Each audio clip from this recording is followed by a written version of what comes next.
dive into our agenda for today. So we're going to start off with general updates. It's been a couple of weeks since we were together. We have a NAEP update, which will be provided by Jeanette Kirk. Dr. Regina Lewis is away this week. I'll provide a quick update on the MSAA and the access for ELLs.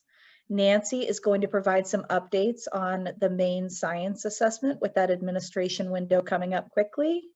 We're going to discuss the public comment, which went live this week related to the state waiver for accountability and reporting. We're going to touch on assessment redesign. And then because it's sort of a lighter agenda today, we're hoping to have ample time for your questions and our answers towards the end of the session. So please feel free to post those questions in the chat as we go along. And Jeanette will make sure that those are addressed later on in the Q&A session of the office hour. Jeanette, take it away. Thanks. So I'm pinch hitting for Gina today. As Jody mentioned, she's out of the office this week. So you can see here, Gina's provided an update regarding the monthly surveys. The submission dates are now as follows: May 19th to June 2nd and June 16th to 29th. Gina did mention today in our check-in call this morning that she was able to join with us, that for the June 16th through 29th document that needs to be submitted, the questionnaire, the monthly submission, that will be also available in a PDF document, because we recognize that many schools will have finished for the summer, even though we recognize obviously that a lot of you are still in the school buildings for a long time after students get out. There will be a paper document, a PDF fillable document that will be available. Gina's going to be working to put that onto the webpage, so you have access to that should you choose to fill that out a little sooner rather than later. So it ties in more with the finish and ending of the school year in your specific building. The NAEP 2021 School and Teacher Questionnaire Study that closes today. So for the most part, I think the majority of you have responded, but if you haven't, please make sure if you can to do that today. And then in mid-May, we'll have a new state level dashboard that we'll be releasing that will highlight the state and national data that we've collected through these submissions. And Gina will make sure that we send that out to you so you have access to that and you're able to reference it. And we're also trying to make sure that we can get as much accurate and reliable data out there to inform decision making as much as possible. Any other questions that you have regarding NAEP or the school and teacher questionnaire surveys or the monthly surveys, Gina's contact information is there. Please don't hesitate to reach out to Gina directly, and she'll be more than willing to provide any additional support and answer those questions that you have.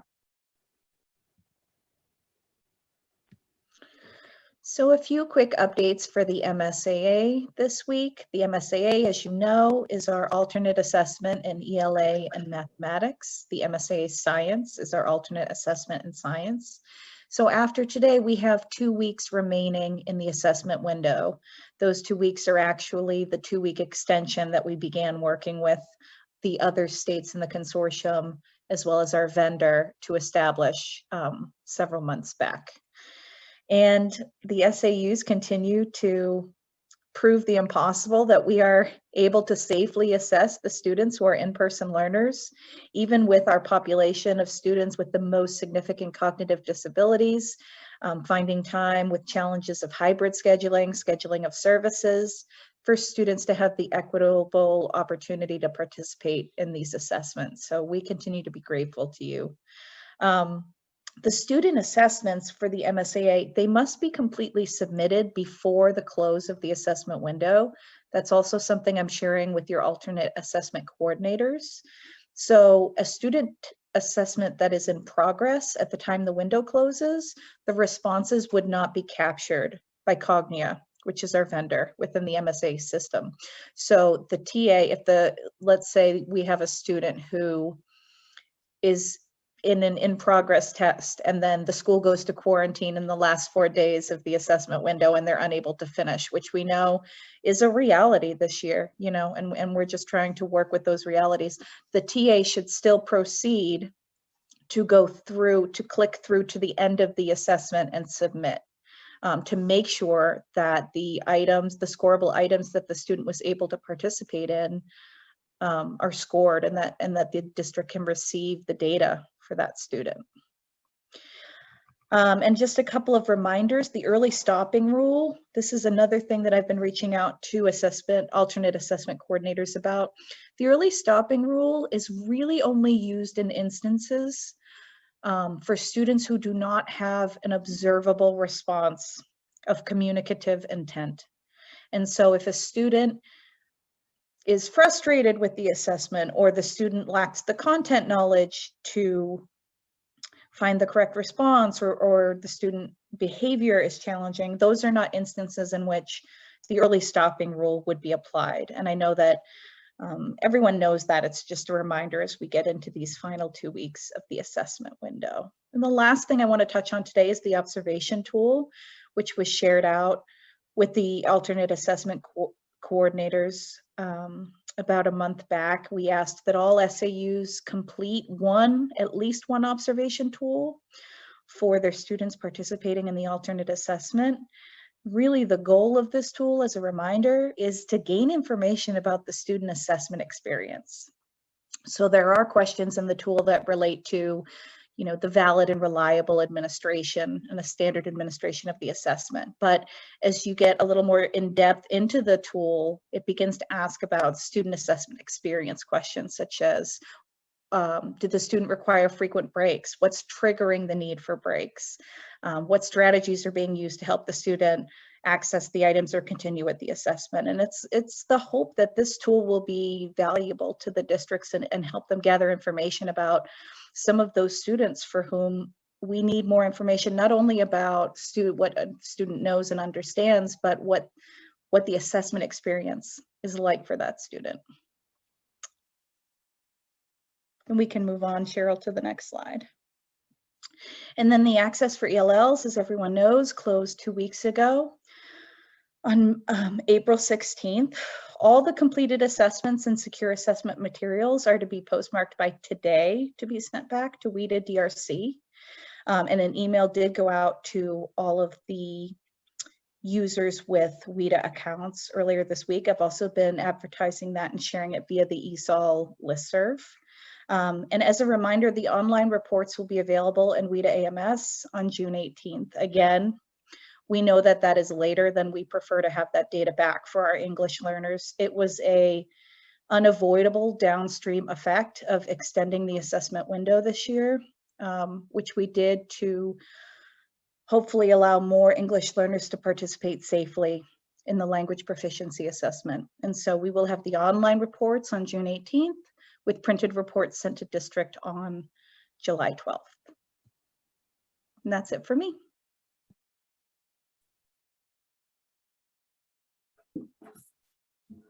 Good afternoon, everyone. Nancy Godfrey here. We have spent a lot of time up through our April vacation talking about our NUIA Math and ELA assessment, because that opened on March 1st and still continues to be open. So I only have one slide update for NUIA. For those districts and SAUs who were current and already NUIA subscribers, there is a reimbursement process. It's a Qualtrics survey that went out to all active current users of NUIA, and we have about 68% of them completed. So there's about 30 surveys that are still outstanding, and those districts need to fill those out before the reimbursement process can begin. Those went to superintendents, and I realize we may not have superintendents on the call today, but if you know of your superintendent who has not completed this process, you can reach directly out to our NUIA project manager, who is Fred Valenzuela, and his email is on this slide. Next slide. So the rest of my slides are all about science. We're gearing up. Science assessment starts in 2 weeks on May 17th. The science manuals and guides are all housed in our new Meridian Vendors Zendesk platform. And as of today, April 30th, we're still finalizing one last manual, the Principal Assessment Coordinator Manual. So all those other manuals are ready to be downloaded from Zendesk. Next slide, please.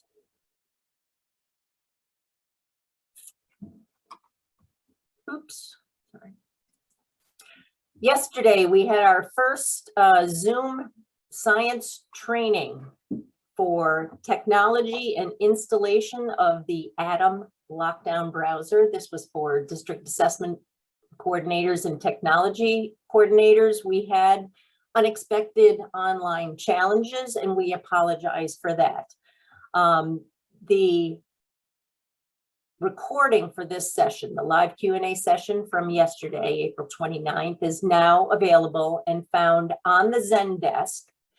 And in addition to housing the manuals and the guides within the tab called Resources, Documents, and Downloads, there's a tab that's been added for video tutorials and webinars.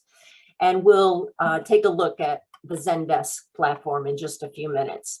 So the new video for the Q&A session from yesterday is posted there, in addition to 2 little mini create new users and rostering videos.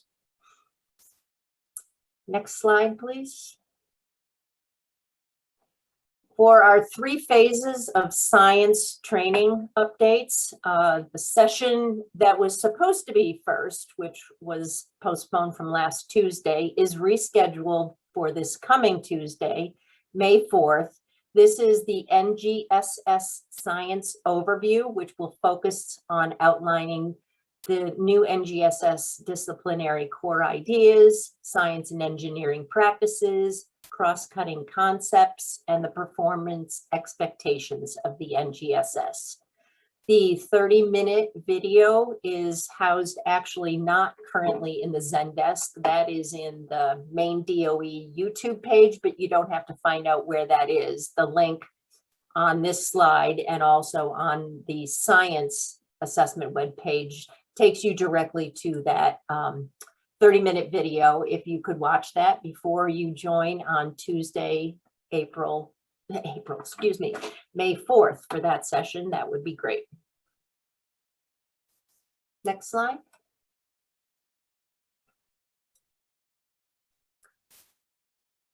Then we had our science technology training yesterday, which we just talked about. And the last science training is on the actual administration and proctoring of our new science assessment. The audience is school assessment coordinators, all assessment administrators, and proctors. There are little mini video clips that you should review ahead of time that are on the Zendesk videos and tutorials section. There is a new Zoom link with a potential passcode that may be needed for that meeting next Thursday, May 6th is this session. And the 2 manuals and guides that should be familiar to you prior to this session is the Technology User Guide for School and District Assessment Coordinators and the Technology Guide for Assessment Proctors. Next slide, please. So back to the Zendesk, and I'm going to show a demo of the Zendesk. But in addition to all the manuals, the guides, the video tutorials, please click on and visit the FAQ tab that is also on the main Zendesk site. This includes 15 plus or minus frequently asked questions and quick answers on particular topics such as, is there a package and configuration file for Jamf distribution of the lockdown browser? That was something that was populated in our chat discussion on the technology training yesterday, and you will find your quick questions and answers here.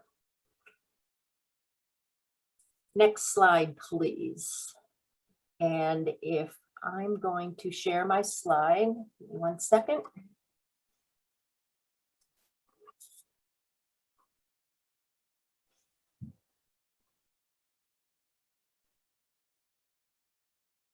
Oops, hold on a second.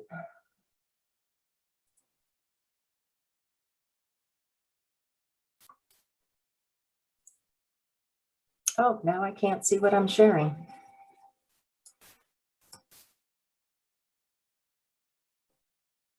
Sorry about this.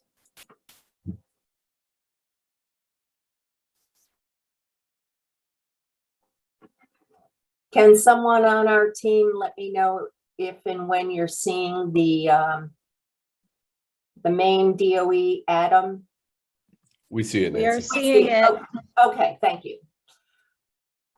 All right, so here's the homepage of the Science Zendesk. And if you click on videos, tutorials, and webinars,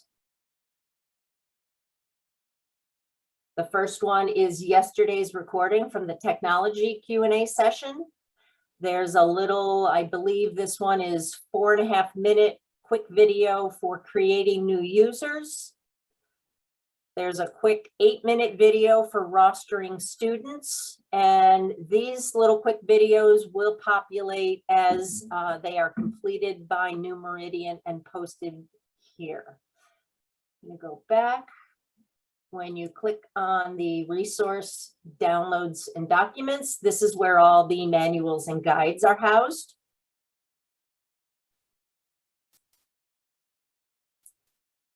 This is your help desk for Maine Science. You can submit a ticket yourself automatically in this system. You can also, I'm sorry, if you click on the, nope, my little help disappeared. Sorry. The FAQ section. If you click on, read in for the question that you may be looking for, these are not compiled into one single document, but these are quick answers to quick questions. Our first question was the JAMF question. And here is the answer with some links to assist you with that. Okay, I'm going to stop sharing and go on to my next slide.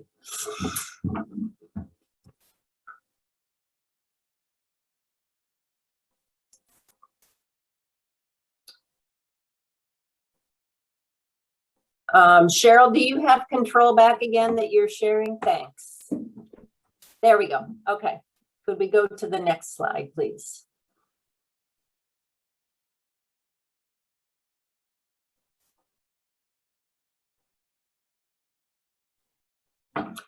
As a reminder, we just talked about New Meridian, who contracts with MZD. So there's so many terms that are going on here for one single test and one platform. There's New Meridian, there's MZD, there's Adam. They are all working collaboratively to distribute this platform, and the district assessment coordinators should receive via email their online platform login credentials for Adam on Tuesday, May 3rd. Remember that the DAC has the highest role and permissions in the platform. So the DAC is the starting point and the only person who's going to get Adam Science Platform login credentials directly from New Meridian and MZD. Then it is the DAC's responsibility to add users that fall below that role, which would be the technology coordinators, the school level folks, and there are 2 levels of technology coordinators. If a technology coordinator has access to more than one district, which happens sometimes in school unions or AOSs, you would be able, excuse me, to access all those districts that you were responsible for versus a technology coordinator that is just responsible for one school. Next slide, please. So as the DACs get this email on May 3rd, I believe they are being sent out the afternoon of May 3rd. And then the DAC's manual and guide to add users would be the technology user guide for school and district assessment coordinators. And just as we saw the quick video on the Zendesk,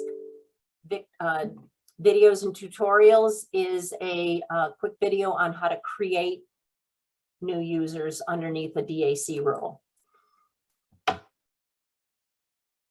Next slide.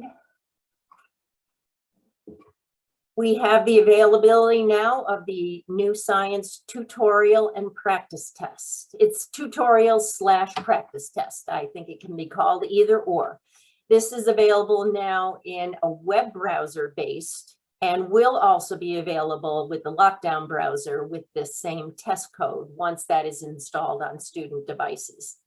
The web address to access the student tutorial practice is adamexam.com/tester.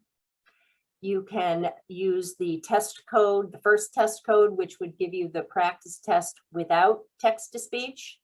And the second test code is the exact same practice with text-to-speech. Now, let's remember, though, that this tutorial does not include practicing science content-related items.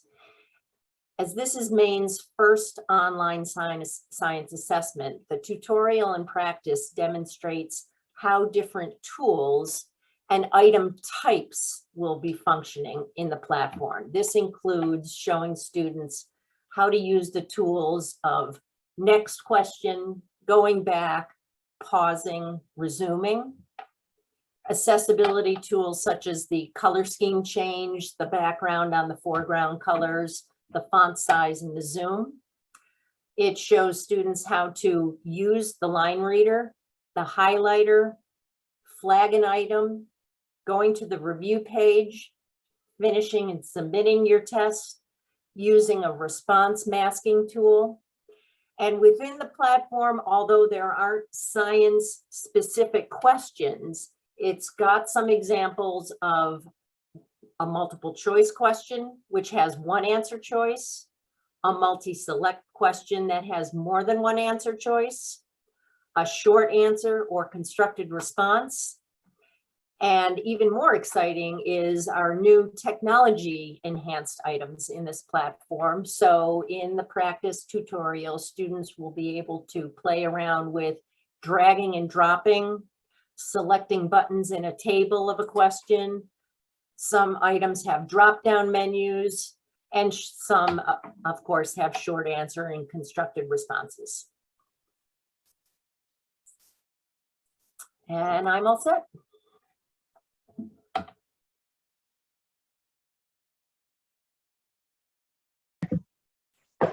So we released on April 27th in the Maine DOE newsroom our accountability waiver that we will be submitting to the U.S. Department of Education.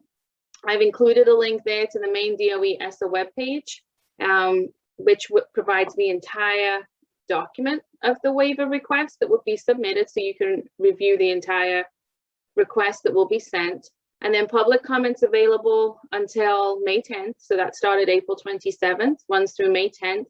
And then upon that time, I'll be synthesizing all of those comments, and each of those comments will be provided to the U.S. Department of Education. They have to accompany our waiver request as documentation that we did submit for public comment. So any comments that you have regarding our request for a waiver from the federal government from accountability should be sent to essa.doe@maine.gov.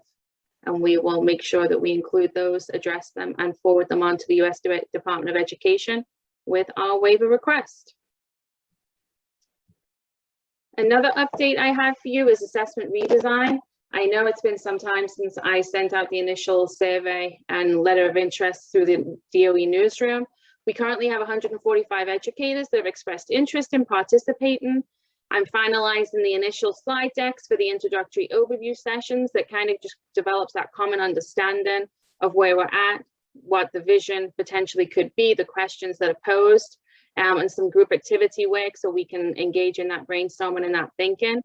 There'll be 2 introductory overview sessions. One will focus more on assessment. The other will focus more on accountability. You are welcome to sign up for one or both of those sessions, depending upon your preference. My plan is to get that out tonight. As many of you know, you saw an email from me last night at 11:34 p.m. So it may be that you may get another email tonight at 11:34 p.m., but it will go out tonight. I promise you that, come hell or high water. So be on the lookout for that. I'm going to be identifying dates that we will meet. They'll probably be after school times, just to alleviate schedule conflicts and things like that. So there'll be a number of dates that you can select and register for, just so we have an idea for breakout rooms and logistics for the meeting invites of how we structure those sessions.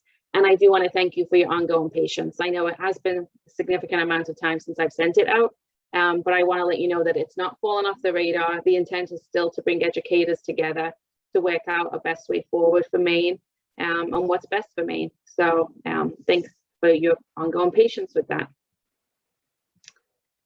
Want to remind you as well that the team's always accessible if you have any questions, concerns to share with us. Our information is essentially our first last name at maine.gov. The slide here obviously gives you the peer view for folks and the assessments that they coordinate, so you can be strategic in reaching out to the applicable person to obviously get the response that you need in record time. So that's included there, and we will shift to questions and answers. So I'm going to end the slideshow, and then I'm going to dive right into questions if everyone is okay with that. So I'm going to go to the top. So Laura asked the length of the test, and Cindy, thank you very much for replying, indicated it was 3 one-hour sessions plus 15 minutes for questionnaires. So I think we're all set with that one. Will the sessions be recorded? So the links that Nancy provided regarding the sessions, all of those sessions will be recorded, and all of those sessions will be available in the Zendesk for you to view after the session has transpired, much in the same manner as the lockdown browser session that transpired yesterday. It'll be the same thing, so they will be recorded. Mike asked if all the links could be sent to DACs. I did include them in my lengthy, very long email last night that went to DACs, superintendents, and technology coordinators. If you still need those links, let me know, and I'll be happy to put them in another email for you, Mike, so you have those. I confirmed from Megan that the credentials for DACs will be sent Monday, May 3rd, so I think that one's all set. Dawn asks, and I think this will be more for Andy and Nancy, will we need to have separate emails for each school like we did for NWEA if they are a school union?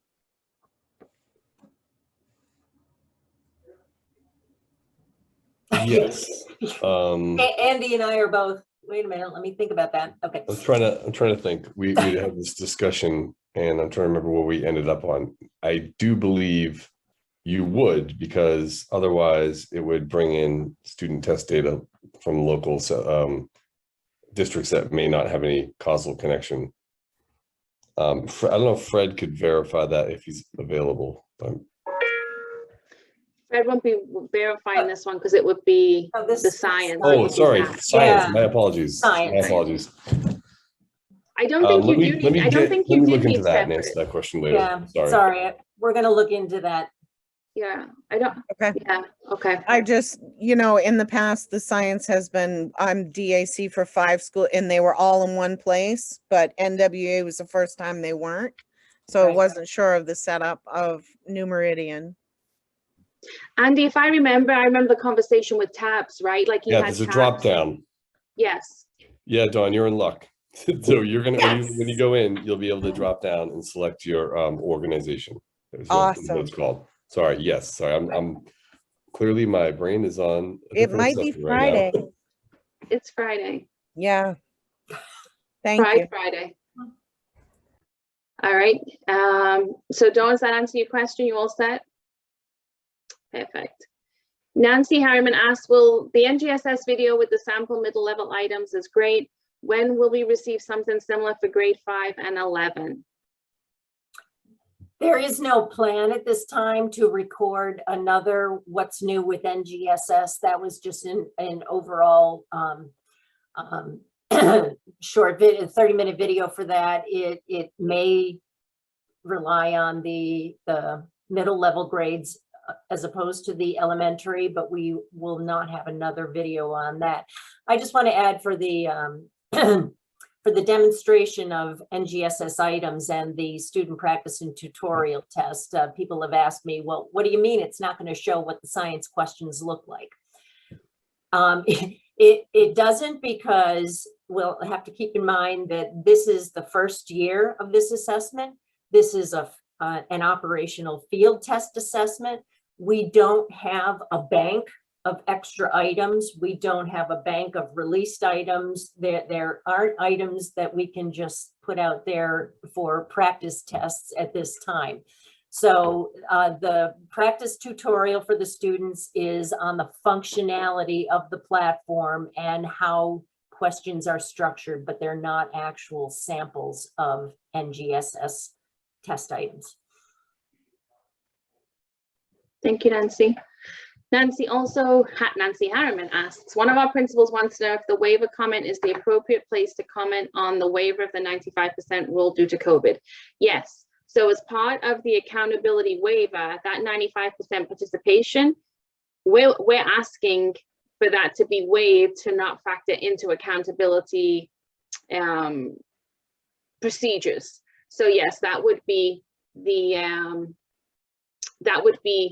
appropriate time to comment. So yes, please do. Mary Payne's asking what I'm sending Hello High Water. I am sending you information regarding the assessment redesign.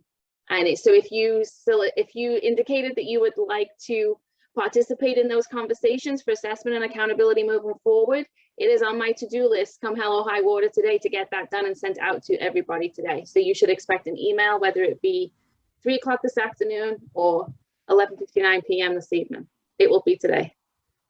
Thanks, Jeanette. Yep, no problem. Jeanette, while I'm talking to you on the public comment, we're asking for the same things the US DOE has kind of indicated they're going to accept as waivers. So you said 95% as a mover of the academic indicator, we're going to ask for a waiver of that. But are we going to replace that with something, or is there a general sense in which we won't be using assessment for accountability in the same ways until 2022? Is that I mean, legitimately, there's no way we could use our assessment data this year in the accountability model period, right? So our current model even has the Empower assessment listed. We didn't have data last year from the Empower assessment because it was canceled. And then this year, our data set is nowhere. So there's no comparison that can be made. So no academic data even could be generated, even if we wanted to. Consistent data, again, is an issue, even when we look at the alternate assessment, because you have that gap year last year, and we don't have a mechanism to bridge that gap at this time. And then for science, it doesn't factor into the accountability, but they're both field tested. So for reporting purposes, we don't want to publicly report those because we don't have achievement level indicators or performance level expectations or any of that benchmarked. So to the extent that it would be disingenuous to put raw scores or aggregated scores for districts out to the public when there's no real tangible data point that you could attribute those to. So we're asking to not identify schools because we don't have the data. We have actionable interim assessment data that we're encouraging districts to use to inform instructional decision making. That's where we see the priority is to meet student need and not to run an accountability model right now. Students are the priority. We need to make sure that we're meeting those needs collectively as a state. And that's where our focus wants to be as a state. And then the accountability piece with all of the redesign elements that we have going on, that will be an ongoing conversation. We'll then submit an updated, addended ESSA state plan. That will be approved, fingers crossed. Hopefully it won't take 9 months, but it will be approved. And then we'll move forward with our new model, if that makes sense. Does that answer your question, Mary? Yes, it does, Jeanette. Thank you. And I just want to say, I thought that the waiver letter was really well written on our part. And I was happy to see the USDO invite it, but I really want to know how best to help with public comment. So it will be taking a look at what we've projected that we would like to request a waiver from and our rationale for doing so, right? So a lot of this is, yes, the US Department of Education has said you're welcome to apply for these waivers, but they're also reading our rationale as to why we believe it's important. So if you're in agreement with the rationale as to why we don't want to identify schools next year, then you could indicate that. If you have some disagreement regarding why we should continue or work towards accountability for this next block in the fall, then you would indicate that in public comment. And then my job is then to take all of those comments, address them, and provide them to the US Department of Education. thank you very much, Jeanette. Yeah, no problem. Laura, does that also provide you the information you were looking for the waiver process, or are you talking about something else?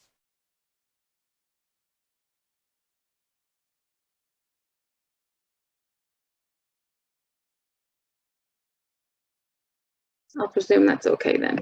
We can circle back to that at the end. Erica, where do we stand with the feedback from NWEA regarding impacts to national norming, retaining off text to speech, and with regards to longitudinal impacts? We have had a response. I just need to frame that in an email and I'll get that to you. And then we can set up a call to discuss that further. Yes, yeah. I want to, yes, we plan on sending that to you, Erica, separately, but that was also a lingering question from previous office hours Q&As that we didn't have the answer for, and now that we do, it will be stuck into the Q&A session for today. The answer. Danette asks, now that NWEA is the state assessment, is there a need to put in the state student ID when rostering? I typically only use our student SIS numbers, and those are the numbers NWEA requires. Will that be a problem? I'm going to give that to Andy and Nancy. Definitely want to use the 9-digit SSID. You absolutely have to use 9-digit SSID. Otherwise, it won't function when the data is exported to the Department of Ed. You can still, though, however, maintain your local ID. I know a lot of schools use PowerSchool or have been using NWA long before they had Infinite Campus. You can still put that in the column that precedes it. And what it will do is it won't duplicate a student, but it will tie together those two different IDs, which will be helpful for you when you're looking up a kid, or if the DOE is trying to report out to the responsible district or build out their own data systems. I can send a link to the most updated template as well.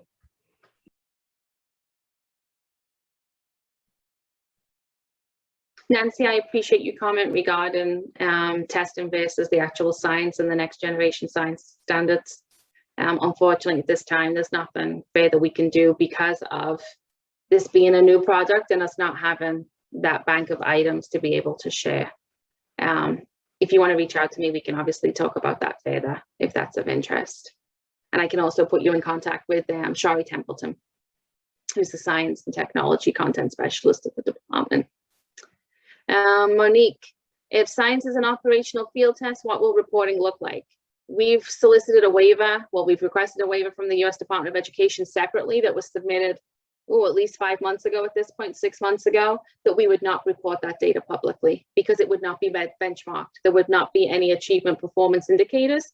So essentially, there would be a scaled score and there would be a raw score, but there'll be no achievement level descriptors to say this meets state expectations or anything like that. Will we need to send individual student reports home? Will there be individual student reports? We're still working on that. We're looking at that from the department level because we usually send you the ISR that collates everything that you have. So with NWEA now being in a portal, so you have access to the NWEA scores, you technically could provide them to parents immediately. So we're working on looking at doing maybe a summary report that has the NWEA data for math and reading, and then also science data. But as I say, it would not be aligned to any academic level achievement levels. Thank you. Yep. Want me to take this last one or this next one? Yep. Danette is asking if a student has in their accommodations a human reader, do we then enable text to speech, or do we still have a teacher ed tech as a human reader? That is dependent on what is in the student's IEP and what the student normally uses in the regular classroom. If they have human reader because they've never even used a text to speech platform format at all, then you would use human reader. Text to speech is reserved for those students who use that type of functioning on a regular basis. Danette, did that answer your question? Okay. Nancy Harriman asked, so is it okay to tell staff that no data from this year's Science MEA will be shared publicly? MSAA has received approval from the US Department of Education that that data will not be reported publicly. We're still waiting on the general science assessment to get that waiver response, but our intent is that we would not be reporting that data publicly, but they will receive a raw score and a scaled score for the student. And that will be in the confidential portal, which will be Mars. I'm scrolling. Who, Jeanette, will receive that? The schools or? It will be in Mars. So whoever has your login to Mars, and then the DAC usually has the overall login to Mars, and then you can designate out school users that can then access it at the school level. So there would be a download ISR button in the Mars platform where it would direct it would download all the student ISRs for that school. The DAC has the ability to download the ISRs at the district level, school level too. And then Scott asks, will the science assessment be like the NAWEA where we test both in the fall and the spring? No, Scott, we'll just assess science in the spring. That will remain on that schedule. NAWEA is the only assessment that we will do a fall and a spring administration. Nancy, will there be any item analysis possible in Mars? No, because it's a field test. So I don't believe there's any item analysis data that would be in Mars with it being a field test. I think that's all the questions. I think that was record time. Any other questions, comments, concerns that anybody would like to share? We have just under 20 minutes or so. Jeanette, for how long will it be a field test? Is the science, what's the evolution of the science assessment going to be? Maybe it's always a field test, or? Nancy, do you want to take that one? Oh, sorry. This will be a field test this year, and then we will have our benchmarking next year, and then it will become a full operational test. And at that point, will it become spring and fall, or will it be a spring to spring growth? Science will remain spring to spring. Okay, thank you. Yeah.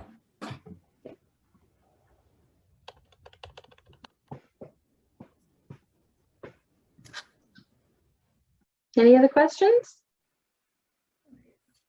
Erica? Question. So, and I think Monique had her non-virtual hand up too, or yeah. So I'm wondering, this may be a really stupid question. You're putting in the waiver requests, but the window is about to open. And with WIDA, for example, we couldn't, I mean, the timing of starting assessment versus asking for exceptions through a waiver caused a waiver to not be possible. So once the window opens, then can we address waivers after the fact, after the window opens? Like if they don't get back to us? I'm not sure I'm following you. So we open the spring window for assessment and the waiver response, we haven't gained the waiver response yet. Is it moot at that point, or is it still open for waivers to apply? Because I remember like we heard WIDA couldn't be included because it was already underway, right? So once the science and the NWEA assessment is underway, is waiver still possible? A waiver from reporting? All of the conditions being requested in the waiver.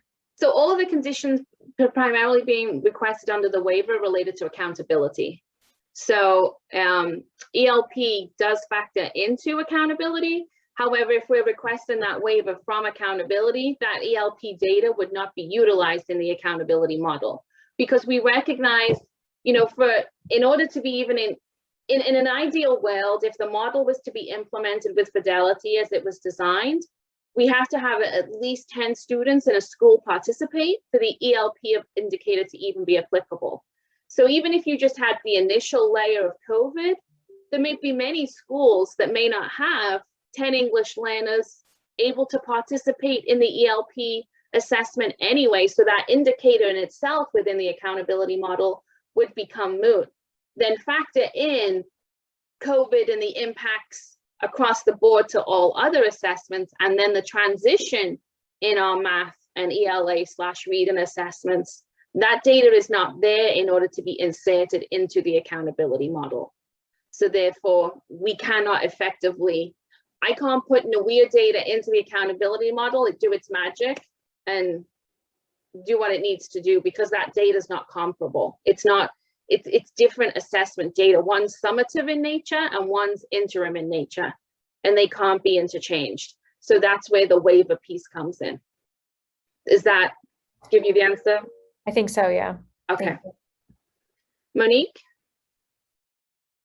Just, and I apologize if I missed it, is there going to be a requirement to send individual reports home, whether that's NWEA reports or science reports? I know locally we can make our own, you know, decisions about that, but in the past it was a requirement. I believe those ESSA regulations remain. I don't think the waiver addresses the provision of information to parents. We're still required to pass that information on to parents. So what we've done in the past is we've created those ISRs at the state level to release the districts from that burden of creating those additional reports, and it's a consolidated document, it's usually 2 or 3 pages. So that's our intent, to keep doing that, to alleviate some of that burden, knowing that you have so much going on at the district level and school level. So the waiver right now, as it's currently written and posted, it's that public reporting piece. So it's the ESSA data dashboard, that the data will not appear on the ESSA data dashboard. The intent would be that you would still be communicating with parents, student performance, so they can support you at the district and school level in their students' learning and achievement, if that makes sense. Yes, that does. That's very helpful. And I am going to assume that you're going to try and get those ISRs to us as soon as possible after the end of the school year. Absolutely. That'd be wonderful. Dates already being fleshed out now, Monique. We're working on that piece of that other contract for that reporting vendor right now as we speak, to make sure those dates are solidified. So we're currently working with all assessment vendors to get the actual dates of when we have a finalized data file, so we can make sure we've done the necessary cleanup, it's been verified and validated, and we can get it to our reporting vendor, which is Focal Point, and they can put it into the system to generate those ISRs, so you all have access to that data. But we also recognize that once the NAWEA assessment is administered at the district and school level, you immediately have access to that data. So, I mean, we won't with science, correct? You won't with science, correct? Thank you. You won't with science, and you won't with the MSAA alternate assessment data either. That will be a little later. So next week, maybe what we can do, if someone wants to make a note, Cheryl, if you could make a note, we'll try and include in our slide deck the dates that we receive the files from vendors, just so it's full transparency. So you know when we get the data back, and then we have some data cleanup on our side. So like one of the instances that we have to clean up is homeschool students, right? So when you report out data, those homeschool students are not included in your data set. And when you report to your school boards, because you're not responsible for their education, the parents have elected responsibility for that. So there's some data cleanup on our side that we have to do to make sure that those students are not included in that reportable file and things like that. So we'll share with you the final data set that we get, the date of that data set, and then we'll give you the timeline of when we anticipate it rolling out on our side, so you have a bit more of a concrete understanding of that process too. Much appreciated. Thank you. Yeah, no problem.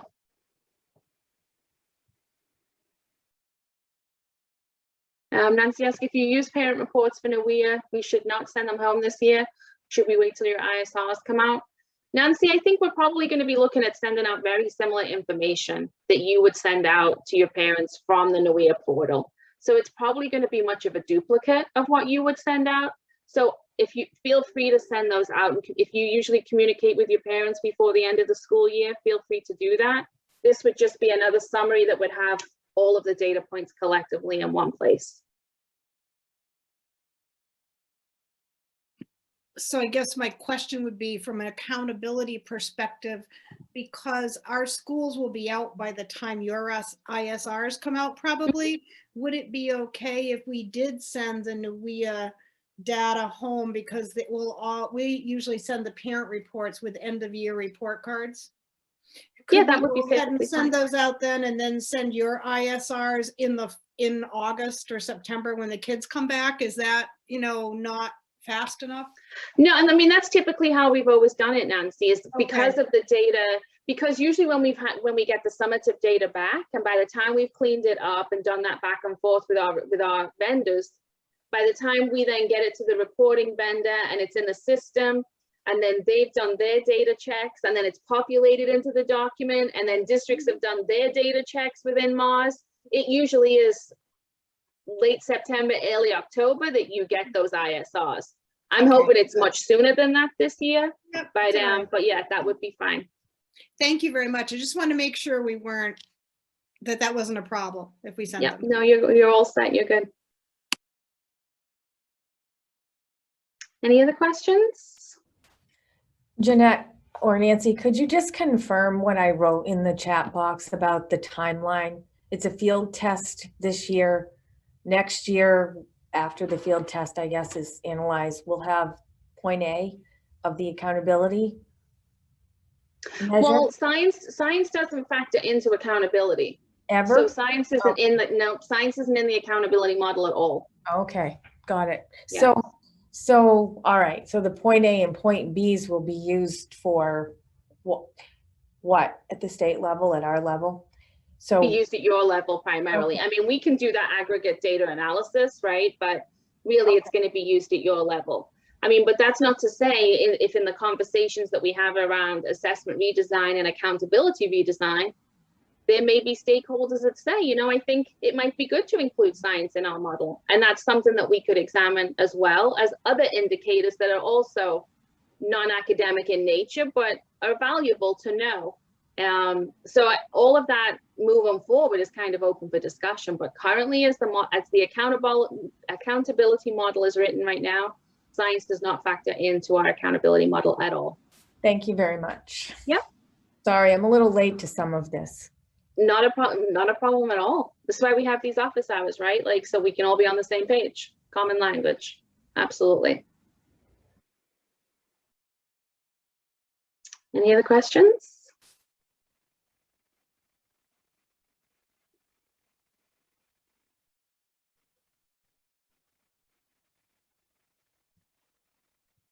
I'm not seeing any hand raises. Virtual, I'm not seeing any waves. So I will take this as a wave, and I will sign off for today, give you the gift of 6 minutes. And we will see you next week. Have a wonderful weekend. Hopefully it's not going to rain, and happy May. Hopefully the good weather's on its way. Have a good weekend, everybody. Thank you very much for your time. Bye-bye.